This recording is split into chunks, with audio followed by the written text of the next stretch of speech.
Tonight, President Joe Biden delivered his third State of the Union address to a joint session of the U.S. Congress. The president talking about a variety of topics, including Roe versus Wade and the U.S.-Mexico border. KCAU's Washington correspondent Anna Wernicke has a recap of the president's speech in our top story tonight at 10. This speech comes at a critical time, as it's the president's last State of the Union address before Election Day. The state of our union is strong and getting stronger. In his third State of the Union address, President Joe Biden laid out his vision for the country. A future where the days of trickle-down economics are over. The president called on Congress to pass more funding for Ukraine. We have to stand up to Putin.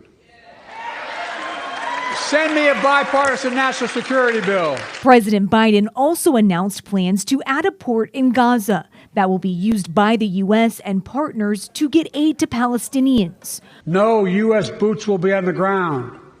A temporary pier will enable a massive increase in the amount of humanitarian assistance. Free, free, free Palestine! While just outside, protesters called for a ceasefire. Israel also has a fundamental responsibility, though, to protect innocent civilians in Gaza.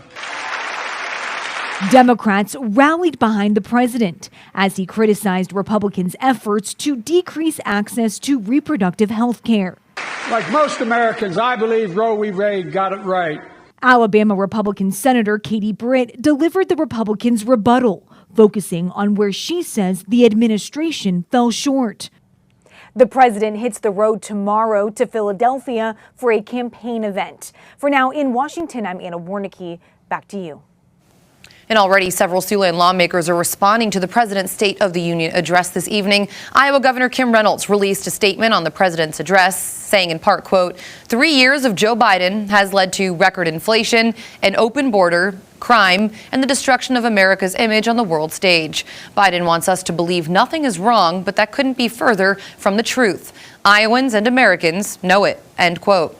And Nebraska Representative Adrian Smith criticizing Biden for displaying weakness on the world stage, saying in part, quote, tonight the president was silent in the face of Mexico's ban on American-grown corn, did not relent in his war on American energy, and provided no relief from an EPA crushing Americans with overregulation, end quote.